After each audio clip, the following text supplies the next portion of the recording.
आज का जो आप लोग गोवा राज्य देखते हैं ना, ये एक समय पुर्तगालियों के अधीन हुआ करता था। पुर्तगालियों का कब्जा हुआ करता था इस पर। देखिए हमारा प्यारा भारत है, इसमें आप देखेंगे ये गोवा आप लोगों को देखने को मिलेगा। पणजी इसकी राजधानी है। इसकी सीमा महाराष्ट्र और कर्नाटक से लगती है। आखिर पुर्तगालियों के चंगुल से कैसे आजाद कराया गया गोवा को भारतीय सेना के द्वारा, उसी पर हम लोग बात करने वाले हैं और एक सामान्य जानकारी देखने वाले हैं क्या क्या हुआ उस दौरान। विदेश में रहकर आजादी की लड़ाई लड़ रहे कृष्ण मेनन जैसे भारतीय नेता गोवा को भारत के चेहरे पर एक फुंसी कहते थे। नेहरू से अक्सर वो कहा करते थे कि गोवा को घर लाना है, और गोवा के बारे में नेहरू का एक तरह से मेंटल ब्लॉक था। उन्होंने पश्चिमी देशों को आश्वासन दे रखा था कि वो ताकत से गोवा को भारत में मिलाने की कोशिश नहीं करेंगे, लेकिन कृष्ण कृष्ण मेनन उन्हें समझाने में कामयाब रहे और वो पुर्तगाल के इस उपनिवेश के बारे में दोहरा मापदंड नहीं अपना सकते हैं। आप सोचिए किसी और देश का अगर यहाँ कब्जा होता हमारी भूमि के पास, तो आप सोचिए क्या स्थिति रहती, कोई मतलब रहता। तो एक तरफ तो वो रंगभेद समर्थक देशों की आलोचना कर रहे थे, लेकिन दूसरी तरफ भारत से सटे गोवा पर पुर्तगाल के कब्जे के बारे में बिल्कुल चुप हैं। जब पुर्तगालियों को शांति से गोवा से निकालने की सारी कोशिशें नाकाम हो गईं, तो नेहरू ने सेना भेजकर गोवा को आजाद कराने की योजना को हरी झंडी दे दी। हाल में प्रकाशित किताब Goa 1961 the complete story of nationalism and integration के लेखक वाल्मीकि फलेरा लिखते हैं कि 2 दिसंबर 1961 से भारतीय सैनिकों की लामबंदी शुरू हुई थी। 50वीं पैराशूट ब्रिगेड का आगरा, हैदराबाद, मद्रास से बेलगांव लाया गया और उत्तरी, पश्चिमी और दक्षिण भारत में 100 से अधिक यात्री ट्रेनों के रास्ते बदलकर ब्रिगेड के सैनिकों को बेलगांव पहुंचाया गया। यात्री ट्रेनों के अलावा कई मालगाड़ियों का भी बेलगांव तक सैनिक साजो सामान पहुंचाने में इस्तेमाल किया गया। मालगाड़ियों का रास्ता बदलने के कारण अहमदाबाद की कई मिलों को कोयले की कमी के कारण बंद भी करना पड़ा था उस समय। पुर्तगाल ने अपना पोत गोवा भेजा। भारतीय कार्यवाही से निपटने के लिए पुर्तगाल ने भी तैयारी शुरू कर दी और उसने अपने एक जलपोत इंडिया को गोवा भेज दिया ताकि बेको नेशनल टामेरिनो में पुर्तगाली नागरिकों के जमा होने, सोने और उनके बीवी बच्चों को लिस्बन भेजा जा सके। पीएन खेड़ा अपनी किताब operation Vijay the liberation of Goa and other Portuguese colonies in India में लिखते हैं कि 9 दिसंबर 1961 को पुर्तगाली जलपोत लिस्बन से मोरमो गांव पहुंचा और पोत ने 12 दिसंबर को लिस्बन के लिए वापसी यात्रा शुरू की। इस पोत पर आप देखिए 380 लोग आ सकते थे, लेकिन उस पर 700 महिलाएं और बच्चे भरकर भेजे गए। जहाज में इतने लोग थे कि कुछ लोग टॉयलेट तक में बैठे हुए थे। दिसंबर 1961 में भारत में अमेरिका के राजदूत जॉन कीनेथ गैलब्रेथ ने भारत के प्रधानमंत्री जवाहरलाल नेहरू से कई बार मिलकर गोवा में सैनिक कार्यवाही के उनके फैसले को टालने का दबाव बनाया और गोवा में सैनिक कार्यवाही का पहले से तय दिन 14 दिसंबर था, जिसे आगे बढ़ाकर आप देखिए 16 दिसंबर कर दिया गया। 15 दिसंबर को गैलब्रेथ ने नेहरू के साथ साथ उनके वित्त मंत्री मोरारजी देसाई से मुलाकात की और एडिला गायतोंडे अपनी किताब इन सर्च ऑफ टुमारो में लिखते हैं कि मोरारजी गोवा में हिंसा इस्तेमाल किए जाने के खिलाफ थे, क्योंकि वो निजी रूप से औपनिवेशिक समस्याओं के हल के लिए अहिंसा के इस्तेमाल किए जाने के पक्षधर थे। पुर्तगाली अंतिम समय में अमेरिकी कूटनीति के सफल हो जाने के प्रति इतने आश्वस्त थे कि 16 दिसंबर की रात को पुर्तगाली गवर्नर जनरल और उनकी सेना के कमांडर इन चीफ अपने दोस्त की बेटी की शादी के भोज में शामिल हुए थे और 17 दिसंबर को अमेरिकी राजदूत ने नेहरू से मिलकर प्रस्ताव दिया कि भारत गोवा के खिलाफ सैनिक कार्रवाई 6 महीने के लिए टाल दें। उस बैठक में मौजूद कृष्ण मेनन ने नेहरू और गैलब्रेथ से कहा कि अब बहुत देर हो चुकी है और भारतीय सैनिक गोवा में घुस चुके हैं, उन्हें वापस नहीं बुलाया जा सकता है। कई वर्षों बाद कृष्ण मेनन ने एक इंटरव्यू में स्वीकार किया कि यह सही नहीं था, भारतीय सैनिकों ने तब तक गोवा की सीमा पार नहीं की थी और उसी रात कृष्ण मेनन ने गोवा की सीमा पर पहुंचकर भारतीय सैनिकों का निरीक्षण किया था और मेनन के नेहरू को सैनिक कार्रवाई का समय बताने से पहले भारतीय सेना गोवा में घुस चुकी थी। मामूली प्रतिरोध का सामना करना पड़ा तो भारतीय सेना ने 17 से 18 दिसंबर की रात को गोवा की सीमा पार की। टाइम्स ऑफ इंडिया ने अपने 19 दिसंबर 1961 के अखबार में बैनर हेडलाइन छापी और अवर troops inter Goa Daman and tit and Diu at last. और भारतीय सेना को गोवा में घुसने के लिए मामूली प्रतिरोध का सामना करना पड़ा। गोवा पर कब्जा करने की जिम्मेदारी मेजर जनरल कैन डेथ के नेतृत्व में 17 इन्फेंट्री डिवीजन को दी गई थी। इतिहासकार रामचंद्र गुहा अपनी किताब इंडिया आफ्टर गांधी में लिखते हैं कि 18 दिसंबर की सुबह भारतीय सैनिक उत्तर में सावंतवाड़ी, दक्षिण में कारवार और पूर्व में बेलगांव से गोवा में घुसे। और इस बीच भारतीय विमानों ने पूरे गोवा में पर्चे गिराकर गोवावासियों से शांत और बहादुर बने रहने के लिए कहा। इस पर्चे में कहा गया कि आप अपनी आजादी पर खुश होइए और उसे मजबूत करिए। 18 दिसंबर की शाम तक राजधानी पणजी को चारों तरफ से घेर लिया गया। स्थानीय लोग भारतीय सैनिकों की मदद कर रहे थे और उन जगहों के बारे में उन्हें बता रहे थे जहां पुर्तगालियों ने बारूदी सुरंग बिछा रखी थी। ऑपरेशन शुरू होने के 36 घंटों के अंदर पुर्तगाली दल ने बिना शर्त सरेंडर करने के दस्तावेज पर दस्तखत कर दिए थे। और जब पंजाब आप देखेंगे के जवान पणजी में घुसे तो उन्होंने पुर्तगाली अफसरों और उनके सैनिकों को केवल अंडरवियर पहने हुए पाया। जब उनसे इसका कारण पूछा तो उन्होंने बताया कि उन्हें बताया गया कि भारतीय सैनिक इतने निर्दयी हैं कि अगर वो किसी पुर्तगाली सैनिक को उसकी वर्दी से पहचानेंगे तो उसे उसी समय गोली मार देंगे। ब्रिगेडियर सगत सिंह की अहम भूमिका। तो ब्रिगेडियर सगत सिंह के नेतृत्व में 50वीं पैरासूट ब्रिगेड ने जिम्मेदारी से कहीं बढ़कर काम किया और इतनी तेजी से पणजी पहुंचे कि सब दंग रह गए। ब्रिगेडियर सगत सिंह की जीवनी लिखने वाले जनरल बीके सिंह बताते हैं कि 24 घंटे के अंदर ही उनकी बटालियन पणजी पहुंच गई। वहां सगत सिंह ने अपनी बटालियन को ये कहकर रोका कि रात हो गई है, पणजी आबादी वाला इलाका है, रात में हमला करने से आम नागरिक मारे जा सकते हैं। सुबह उन्होंने नदी पार की और पुर्तगाली सरकार ने करने के लिए पुल तोड़ दिए थे। सगत सिंह ने सैनिकों ने एक तरह से तैरकर नदी पार की।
आप सुन रहे हैं रेडियो गोवा।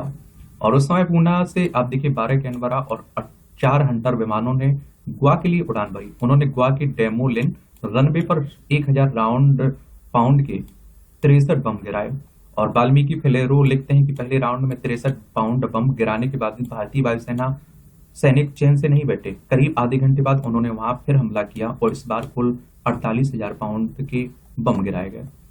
इसके आधे घंटे के बाद फ्लाइट लेफ्टिनेंट विवियन गुडविन को डेवोलिम हवाई पट्टी पर हुई बमबारी से हुए नुकसान की तस्वीर लेने के लिए भेजा गया और तस्वीरों से पता चला कि हवाई पट्टी को कोई खास नुकसान नहीं हुआ। इसके बाद 11:40 पर डेवोलिम पर तीसरा हमला किया गया। महिलाओं बच्चों को लिस्बन भेजा गया। तो भारतीय वायुसेना की जबरदस्त बमबारी के बावजूद डेवोलिम हवाई पट्टी पर मात्र कुछ गड्ढे ही बन पाए। गोवा में मौजूद पुर्तगाली अफसरों ने तय किया कि वो अपने बीवी बच्चों को हवाई जहाज से पुर्तगाल भेजेंगे। उस समय डेवोलिम में सिर्फ 2 विमान उपलब्ध थे। जैसे ही अंधेरा हुआ, डेवोलिम हवाई पट्टी पर बने गड्ढों की जल्द मरम्मत की गई। चारों ओर से घिरे जाने के बावजूद गवर्नर जनरल सेल्वा ने इन विमानों के उड़ने की अनुमति दे दी।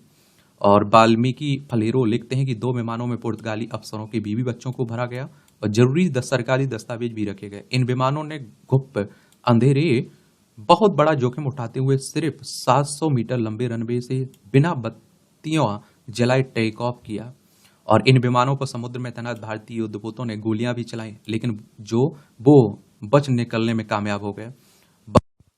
नीचे उड़ते हुए लंबा रास्ता तय करके पाकिस्तान के कराची हवाई अड्डे पर उतरे। और इस बीच आप देखिए गोवा के governor general major general Silva Vasco da Gama पहुंच गए थे और वहां सबसे पहले मेजर बिल कार्वेलो के नेतृत्व में सिख रेजिमेंट के जवान सबसे पहले पहुंचे। और ब्रिगेडियर रवि मेहता ने वाल्मीकि फलेरो को एक इंटरव्यू में बताया कि मेजर बिल कार्वेलो, कैप्टन RS वाली और मैं उस इमारत के गेट पर पहुंचे जहां जनरल सेल्वा मौजूद थे। हम मैस में उस मेज पर पहुंचे जहां जनरल सेल्वा बैठे हुए थे। उनको तब तक पता चल चुका था कि भारतीय सेना ने उन्हें चारों तरफ से घेर लिया। उनके पास विरोध करने का कोई विकल्प नहीं है। और बिल ने गवर्नर को सैल्यूट किया और गवर्नर ने खड़े होकर उसे सैल्यूट का जवाब दिया। बिल ने कहा कि आप अपने सैनिकों को हथियार डालने और बैरक के अंदर चले जाने का आदेश दीजिए। उन्होंने गवर्नर से कहा कि वो भी अपने निवास स्थान चले जाएं, जहां उन पर नजर रखने के लिए भारतीय सेना के कुछ जवानों को तैनात कर दिया गया है। कमांडिंग अफसर लेफ्टिनेंट कर्नल नंदा ने तय किया औपचारिक सरेंडर समारोह रात में होगा। जनरल सेल्वा ने आत्मसमर्पण किया। तो सरेंडर समारोह आप देखिए 19 दिसंबर 1961 की रात 9:15 पर हुआ। उस समय वहां बहुत कम लोग मौजूद थे। उनमें से एक थे डॉक्टर सुरेश कानेकर, जिन्होंने गोवा की आजादी की लड़ाई में भाग लिया था। बाद में उन्होंने सन 2011 में प्रकाशित अपनी किताब Goa's liberation and thereafter में लिखा है कि सरेंडर समारोह खुले मैदान में हुआ था। ब्रिगेडियर ढिल्लो जीप में बैठे हुए थे। उन्होंने वहां मौजूद कारों को अंग्रेजों के अक्षर C के फॉर्मेशन में खड़ा किया और उनकी हेडलाइट ऑन थी और उस समय उस जगह पर केंद्रित थी जहां जनरल सेल्वा आत्मसमर्पण करने वाले थे। करीब 8:45 पर जनरल सेल्वा को उनके साथ उनके chief of staff lieutenant colonel मार्केट डे आंतेद भी थे और उनको करीब आधे घंटे तक इंतजार कराया गया। उनके दोनों तरफ कतार बांधे भारतीय सैनिक खड़े थे। डॉक्टर कानेकर आगे लिखते हैं कि जब ब्रिगेडियर ढिल्लो को बताया गया कि सारी व्यवस्था हो चुकी है, तब वो अपनी जीप से उतरे और जनरल सेल्वा के सामने खड़े हो गए। ब्रिगेडियर ढिल्लो को संबोधित करते हुए लेफ्टिनेंट कर्नल नंदा ने कहा कि गोवा दमन द्वीप के गवर्नर जनरल को उनके सामने सरेंडर कर रहे हैं। और नंदा के आदेश देने के पर जनरल सेल्वा आगे बढ़े। उन्होंने ढिल्लो को सैल्यूट किया और ढिल्लो ने उस सैल्यूट का जवाब नहीं दिया। इससे मुझे आश्चर्य हुआ कि क्योंकि सेल्वा मेजर जनरल थे और ओहदे में ढिल्लो से ऊंचे पद पर थे, उन्होंने ढिल्लो को सरेंडर के कागज दिए। इसके बाद ढिल्लो ने अपनी जीप पर वापस चले गए और सेल्वा को उस भवन में ले जाया गया जहां उन्हें हिरासत में रखा गया था। इस पूरे समारोह के दौरान ना तो सेल्वा ने एक शब्द कहा और ना ही ढिल्लो ने। भारतीय सेना के कमांडर जनरल कैंडेथ इसलिए सरेंडर नहीं ले सके क्योंकि वो वास्को डी गामा में मौजूद ही नहीं थे। सरेंडर के समय कैंडेथ को पता ही नहीं था कि भारतीय सेना वास्को डी गामा तक पहुंच गई है और उनको इस बारे में पूरी जानकारी रात 11 बजे टेलीफोन से मिली थी। इस सरेंडर समारोह की कोई भी फोटो मौजूद नहीं है। डॉक्टर सुरेश कानिकर लिखते हैं कि लेफ्टिनेंट कर्नल नंदा ने इस समारोह की तस्वीर खींचने के लिए फोटोग्राफर की व्यवस्था की थी, लेकिन फोटोग्राफर के कैमरे में फ्लैश नहीं था। नंदा ने फोटोग्राफर को व्हीप किया था, वो जब इशारा करेंगे तब उसे तस्वीर लेनी होगी, लेकिन आखिरी समय में नंदा इशारा देना भूल गए, इसलिए फोटोग्राफर ने तस भी नहीं खींची। पुर्तगाली जनरल से मुलाकात। कुछ दिनों बाद दक्षिणी कमान के प्रमुख जनरल जेएन चौधरी पुर्तगाली जनरल सेल्वा से मिलने उनकी जेल की कोठरी में गए और जनरल सेल्वा के एक साथी जनरल कार्लोस अजेरेडो ने अपनी किताब work and tears of a soldier of the empire में लिखा कि जनरल चौधरी ने सेल्वा की कोठरी में अकेले दाखिल होकर उनका अभिवादन किया और जनरल सेल्वा खड़े होकर उन्हें सैल्यूट करना चाहते थे, लेकिन चौधरी ने उनके कंधे थपथपाते हुए उन्हें खड़े नहीं होने दिया। फिर जनरल चौधरी एक कुर्सी खींचकर जनरल सेल्वा के सामने बैठ गए और उन्होंने उससे कहा कि अगर किसी चीज की जरूरत हो तो कमांडर विल कार्वेलो से कह सकते हैं। जनरल चौधरी ने सेल्वा को आश्वस्त किया कि उनकी पत्नी सुरक्षित है और भारत सरकार जल्द ही उन्हें लिस्बन भेजने वाली है। इसके बाद भारतीय सेनाध्यक्ष जनरल पीएन थापर भी सेल्वा से मिलने गए। उसके बाद सेल्वा को एक बेहतर मकान में शिफ्ट कर दिया गया। भारतीय सेना के एक मेजर सेजार लोबो जनरल सेल्वा की देखरेख में लगाया गया। लोबो धारा प्रभाव पुर्तगाली बोल सकते थे। पुर्तगाल के 3,307 सैनिक युद्धबंदी बनाए गए थे। उसमें जनरल चौधरी के वादे के बावजूद सेल्वा की पत्नी फर्नांडा सेल्वा के साथ अच्छा व्यवहार नहीं किया गया। वाल्मीकि फलेरो लिखते हैं कि उनकी जबरदस्ती उनके डोनापोला वाले सरकारी निवास से बाहर किया गया। उनको पणजी की सड़कों पर भटकते हुए देखा गया। पूर्व मुख्य सचिव अबेल कोलासो ने उन्हें अपने सरकारी घर में शरण दी थी। जब ये मामला संसद में उठा तो नेहरू ने कोलासो की तारीफ करते हुए कहा कि उन्होंने एक शरीफ इंसान की तरह परेशानी में पड़ी महिला के साथ व्यवहार किया। और 29 दिसंबर 1961 को फर्नांडा सेल्वा को भारतीय वायुसेना के एक विमान से बंबई ले जाया गया, जहां उन्होंने लिस्बन के लिए उड़ान भरी। उनके पति जनरल सेल्वा 5 महीने के बाद अपने देश जा सके। इस पूरे ऑपरेशन में भारत के 22 जवान मारे गए थे, जबकि 54 अन्य जवान घायल हुए थे। अर्जुन सुब्रमण्यम अपनी किताब इंडिया वॉर्स 1947 से 1971 में लिखते हैं कि इस अभियान में पुर्तगाली सेना के 30 सैनिक मरे थे और 57 घायल हुए थे। वाल्मीकि फलेरो लिखते हैं कि लिस्बन पहुंचते ही पुर्तगाली युद्धबंदियों को साधारण अपराधियों की तरह उन्हें बंदूक की नोक पर सैनिक पुलिस ने हिरासत में ले लिया। उनके परिवार वालों उनसे मिलने हवाई अड्डे आए हुए थे, लेकिन उन्हें उनसे मिलने नहीं दिया गया। एक अज्ञात स्थान पर ले जाया गया और उनको डरपोक देशद्रोही करके उनकी बेइज्जती की गई। करीब 1 दर्जन अफसरों को, जिसमें गवर्नर जनरल सेल्वा भी शामिल थे, सेना से निष्कासित कर दिया गया। यही नहीं, उनके जीवन भर किसी सरकारी पद पर रहने पर भी रोक लगा दी गई। जब 1974 में सत्ता परिवर्तन हुआ तब जाकर आप देखिए इन बर्खास्त किए गए लोगों की बहाली हुई। मेजर जनरल सेल्वा को सेना में उनकी पुरानी रैंक पर फिर से बहाल किया गया। भारत ने गोवा में रहने वाले सभी लोगों को भारत की नागरिकता प्रदान की। भारत ने उनके सामने पुर्तगाल नागरिकता छोड़ने की शर्त नहीं रखी। भारत के कानून में दोहरी नागरिकता प्रावधान नहीं है, लेकिन 1961 के पहले गोवा में रहने वाले लोग इसका अपवाद है। तो इस तरह से आप देखेंगे ये कहानी है गोवा के आजाद होने की।